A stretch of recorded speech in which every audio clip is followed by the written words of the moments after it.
जय माता दी। नमस्कार दोस्तों, स्वागत है आप सभी का हमारे YouTube चैनल लक्ष्मी शर्मा की कहानियां पर।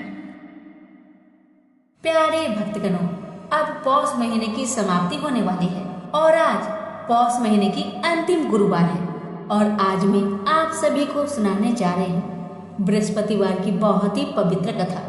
इसे श्रद्धा भाव से श्रवण करने से बृहस्पति देव प्रसन्न होते हैं और साथ ही साथ अगर किसी की विवाह में अड़चन आ रही है, उसका विवाह नहीं हो रहा, तो वह अड़चन भी दूर हो जाती है और घर में सुख समृद्धि सदा बनी रहती है।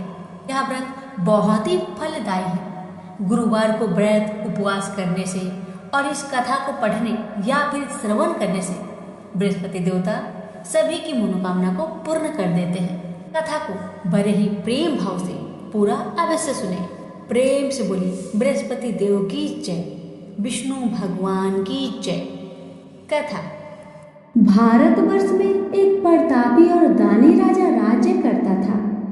वह नित्य गरीबों और ब्राह्मणों की सहायता करता था। यह बात उसकी रानी को अच्छी नहीं लगती थी। वह ना ही गरीबों को दान देती, ना ही भगवान का पूजा करती थी और राजा को भी दान देने से मना किया करती थी।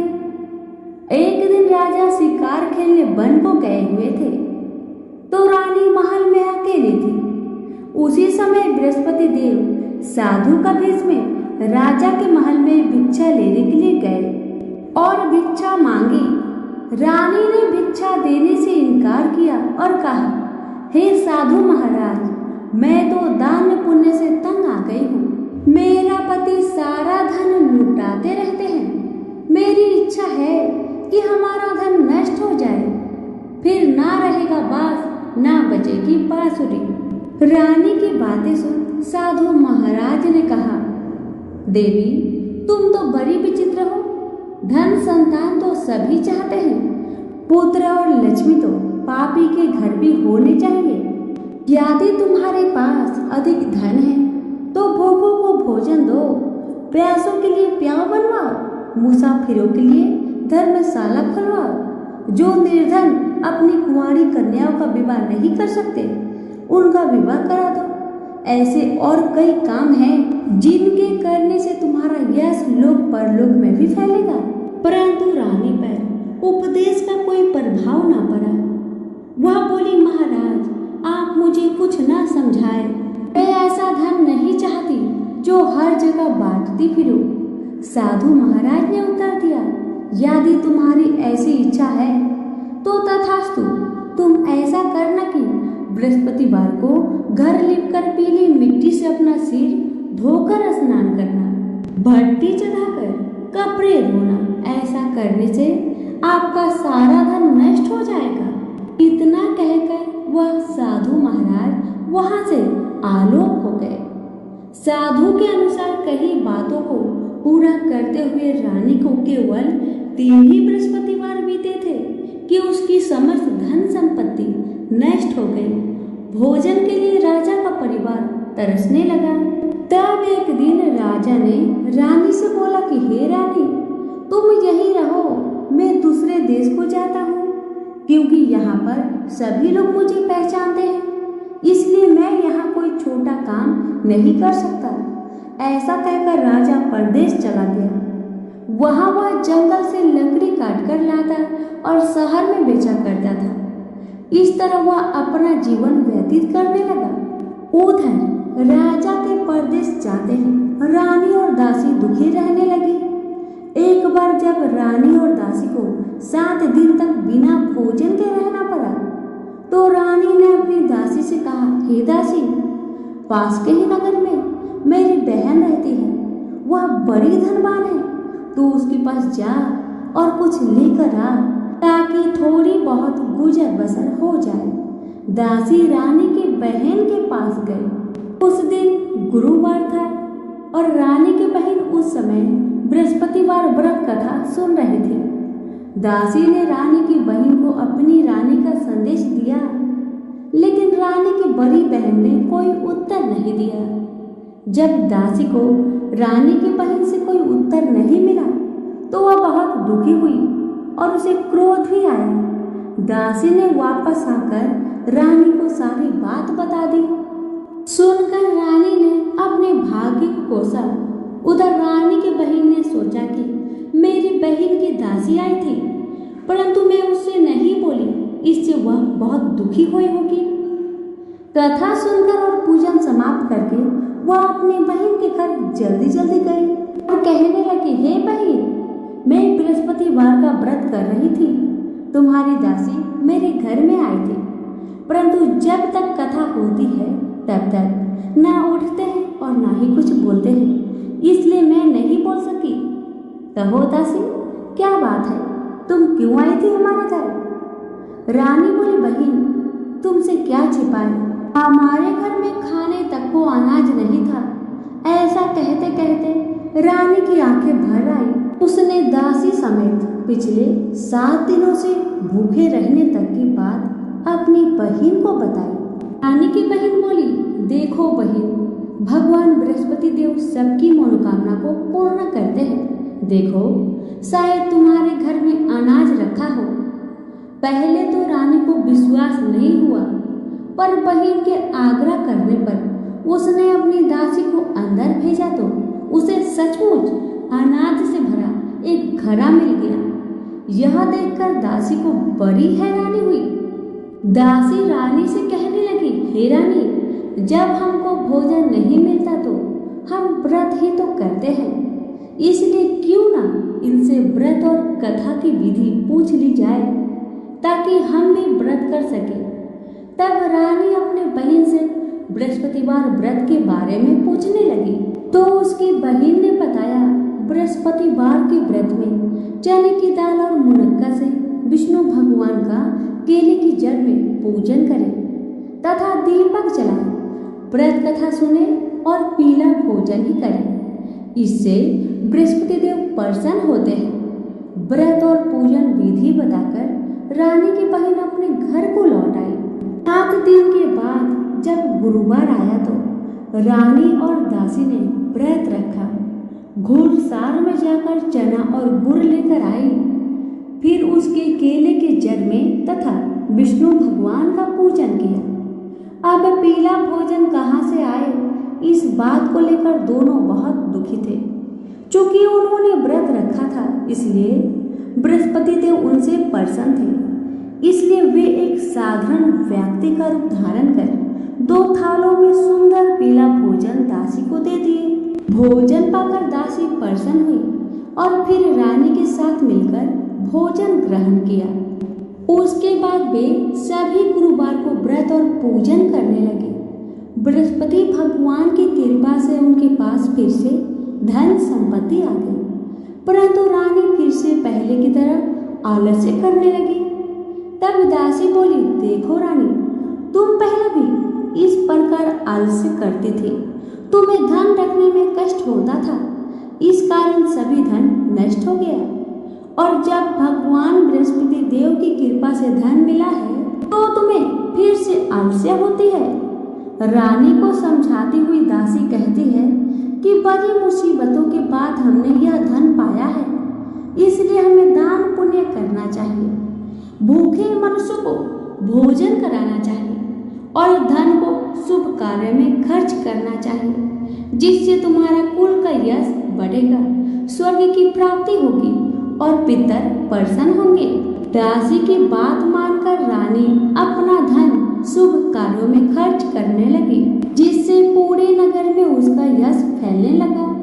बृहस्पतिवार व्रत कथा के बाद श्रद्धा के साथ आरती की जानी चाहिए। इसके बाद प्रसाद बांटकर उसे ग्रहण करना चाहिए। एक दिन राजा दुखी होकर जंगल में एक पेड़ के नीचे आसन जमाकर बैठ गया। वह अपनी दशा को याद करके व्याकुल होने लगा। बृहस्पतिवार का दिन था। एकाएक उसने देखा कि निर्जन वन में एक साधु प्रकट हुए। वह साधु भेष में स्वयं बृहस्पति भगवान थे। लकड़हारे के सामने आकर बोले, हे लकड़हारे, इस सुनसान जंगल में तू चिंता मग्न क्यों बैठा है? लकड़हारे ने दोनों हाथ जोड़कर प्रणाम किया और उत्तर दिया, महात्मा जी, आप सब कुछ जानते हैं। मैं क्या कहूँ, यह कहकर रोने लगा और साधु को अपनी आत्मकथा सुनाई। महात्मा जी ने कहा, तुम्हारी स्त्री ने बृहस्पति के दिन बृहस्पति भगवान का निरादर किया है, जिसके कारण रुष्ट होकर उन्होंने तुम्हारी यह दशा की है। अब तुम चिंता को दूर करके मेरे कहने पर चलो तो तुम्हारे सब कष्ट दूर हो जाएंगे और भगवान पहले से भी अधिक संपत्ति देंगे। तुम बृहस्पतिवार के दिन कथा किया करो। 2 पैसे की चने मुनक्का लाकर उसका प्रसाद बनाओ और शुद्ध जल से लोटे में शक्कर मिलाकर अमृत तैयार करो। कथा के पश्चात अपने सारे परिवार और सुनने वाले प्रेमियों में अमृत व प्रसाद बांटकर आप भी ग्रहण करो। ऐसा करने से भगवान तुम्हारी सब मनोकामना पूर्ण करेंगे। साधु के ऐसे वचन सुनकर लकड़हारा बोला, हे प्रभु, मुझे लकड़ी बेचकर इतना पैसा नहीं मिलता जिससे भोजन के उपरांत कुछ बचा सकूं। मैंने रात्रि में अपनी स्त्री को व्याकुल देखा है। मेरे पास कुछ भी नहीं जिससे मैं उसकी खबर मंगा सकूं। साधु ने कहा, हे लकड़हारे, तुम किसी बात की चिंता मत करो। बृहस्पति के दिन तुम रोजाना की तरह लकड़ियां लेकर शहर को जाओ। तुमको रोज से दुगुना धन प्राप्त होगा, जिससे तुम भली भांति भोजन कर लोगे तथा बृहस्पति देव की पूजा का सामान भी आ जाएगा। इतना कहकर साधु अंतर ध्यान हो गए। धीरे धीरे समय व्यतीत होने पर फिर वही बृहस्पतिवार का दिन आया।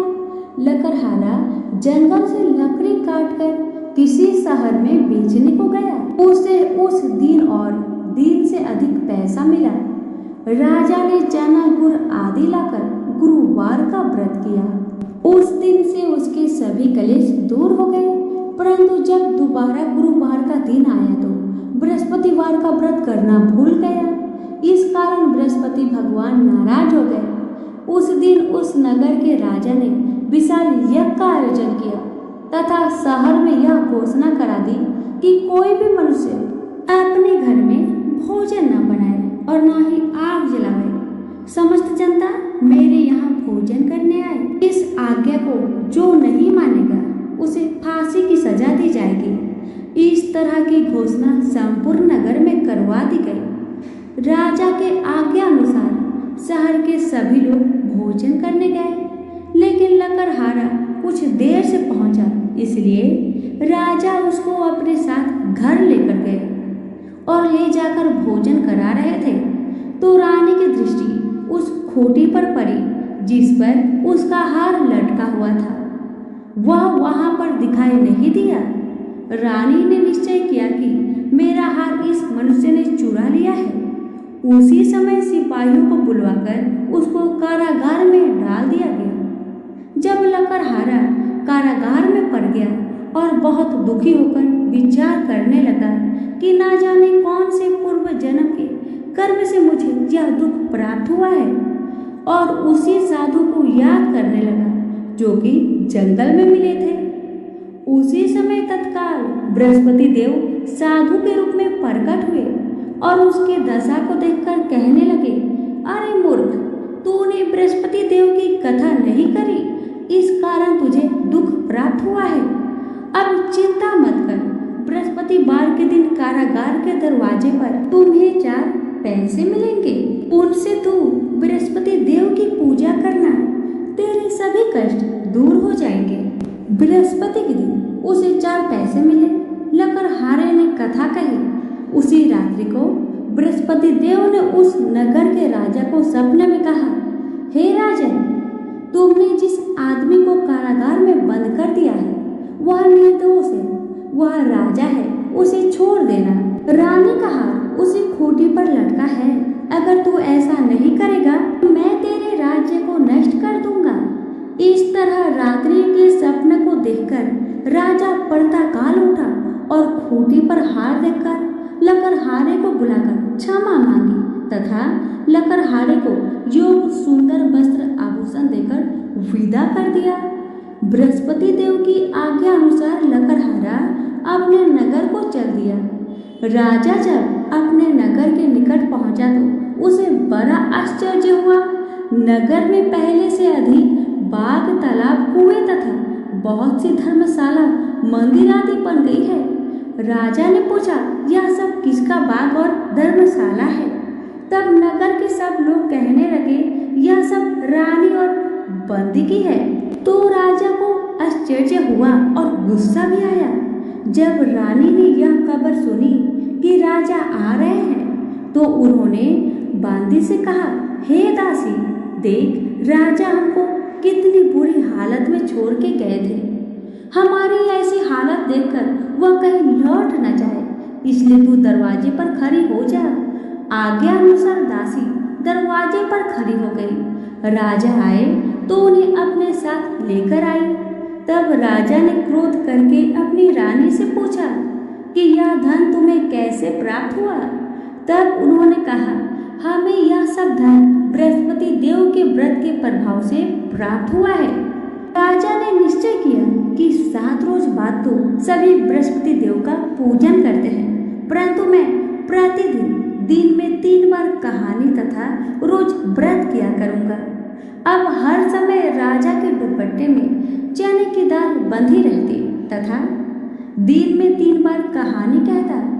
एक रोज राजा ने विचार किया कि चलो अपनी बहन के यहाँ होकर आते हैं। इस तरह निश्चय कर राजा घोड़े पर सवार होकर अपनी बहन के यहाँ चलने लगा। मार्ग में उसने देखा कि कुछ आदमी एक मुर्दे को लेकर जा रहे हैं। उन्हें रोककर राजा कहने लगा, अरे भाइयों, मेरी बृहस्पतिवार की कथा सुन लो। वो बोले, लो, हमारा यहाँ आदमी मर गया है, इसको अपनी कथा की पड़ी है। परंतु कुछ आदमी बोले, अच्छा कहो, हम तुम्हारी कथा भी सुन लेंगे। राजा ने दाल निकाली और जब कथा आधी हुई थी कि मुर्दा हिलने लग गया, और जब कथा समाप्त हो गई तो राम राम करके मनुष्य उठकर खड़ा हो गया। आगे मार्ग में उसे एक किसान खेत में हल चलाता मिला। राजा ने उन्हें देख उससे बोला, अरे भाई, तुम मेरी बृहस्पतिवार की कथा सुन लो। किसान बोला, जब तक मैं तेरी कथा सुनूंगा तब तक 4 हरैया जोत लूंगा, अपनी कथा किसी और को सुनाना। इस तरह राजा आगे चलने लगा। राजा के हटते ही बैल पछाड़ खाकर गिर गया तथा किसान के बेटे को पेट में बड़ी जोर दर्द होने लगा। उस समय उसकी माँ रोटी लेकर आई। उसने जब यह देखा तो अपने पुत्र से सब हाल पूछा और बेटे ने सभी हाल कह दिया। तो बुढ़िया दौड़ी दौड़ी उस घोड़सवार के पास गई और उससे बोली कि मैं तेरी कथा सुनूंगी, तू अपनी कथा मेरे खेत में चलकर ही कहना। राजा ने बुढ़िया के खेत में जाकर कथा कही, जिसके सुनते ही वह बैल उठ खड़ा हुआ तथा किसान के बेटे का दर्द भी ठीक हो गया। राजा अपनी बहन के घर पहुंचा। बहन ने भाई की खूब मेहमानी की। दूसरे रोज प्रातःकाल राजा जागा तो वह देखने लगा कि सब लोग भोजन कर रहे हैं। राजा ने अपने बहन से कहा, ऐसा कोई मनुष्य है जिसने भोजन नहीं किया हो, जो मेरी बृहस्पतिवार की कथा सुन ले। बहन बोली, हे भैया, यह देश ऐसा ही है कि पहले यहाँ के लोग भोजन करते हैं, बाद में अन्य काम करते हैं। अगर पड़ोस में कोई हो तो मैं देख आती हूँ। ऐसा कहकर वह देखने चली गई, परंतु उसे कोई ऐसा व्यक्ति नहीं मिला जिसने भोजन न किया हो। अतः वह एक कुम्हार के घर गई जिसका लड़का बीमार था। उसे मालूम हुआ कि उनके यहाँ 3 रोज से किसी ने भोजन नहीं किया है। रानी ने अपने भाई की कथा सुनने के लिए कुम्हार से कहा तो वह तैयार हो गया। राजा ने जाकर बृहस्पतिवार की कथा कही, जिसको सुनकर उसका लड़का एकदम ठीक हो गया। अब तो राजा की प्रशंसा होने लगी। एक रोज राजा ने अपनी बहन से कहा, हे बहन, हम अपने घर को जाएंगे, तुम भी तैयार हो जाओ। राजा के बहन ने अपनी सास से कहा तो सास ने कहा, हाँ चली जा, परंतु अपने लड़के को मत ले जाना, क्योंकि तेरे भाई के तो कोई औलाद नहीं है। बहन ने अपने भैया से कहा, हे भैया, मैं तो चलूंगी पर कोई बालक नहीं जाएगा। राजा बोला, जब कोई बालक नहीं चलेगा तब तुम जाकर क्या करोगी? बड़ी दुखी मन से राजा अपने नगर को लौट आया। राजा ने अपनी रानी से कहा, हम निर्वंशी हैं, हमारा मुख देखने का धर्म नहीं है और कुछ भोजन आदि नहीं किया। रानी बोली, हे प्रभु, बृहस्पति देव ने हमें सब कुछ दिया है, आप भरोसा रखें, बृहस्पति देव हमें औलाद जरूर देंगे। उसी रात को बृहस्पति देव ने राजा को सपने में कहा, हे राजा उठ, सभी सोच त्याग दे, तेरी रानी गर्भ से है। राजा की यह बात सुनकर बड़ी खुशी हुई। 9वें महीने में उसके गर्भ से एक सुंदर पुत्र पैदा हुआ। तब राजा बोला, हे रानी, स्त्री बिना भोजन के रह सकते हैं पर बिना कहे नहीं रह सकते। जब मेरी बहन आए तो तुम उससे कहना मत। रानी ने सुनकर हाँ कर दिया।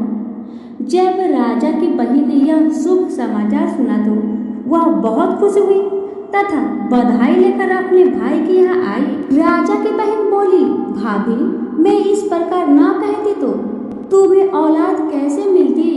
बृहस्पति देव ऐसे ही है, जैसे जिसके मन में कामनाएं हैं सभी को पूर्ण करते हैं। जो सद्भावना पूर्वक बृहस्पतिवार का व्रत करता है एवं कथा पढ़ता अथवा सुनता है, दूसरों को सुनाता है, बृहस्पति देव उसकी सभी मनोकामना पूर्ण करते हैं। प्रेम से बोलिए बृहस्पति भगवान की जय। अब सुनिए बृहस्पति देव की आरती। ओम जय बृहस्पति देवा, जय बृहस्पति देवा, छीनी छीनी भोग लगाओ, तदली फल मेवा। ओम जय बृहस्पति देवा, तुम पूर्ण परमात्मा, तुम अंतर्यामी, जगत पिता जगदीश्वर, तुम सबके स्वामी।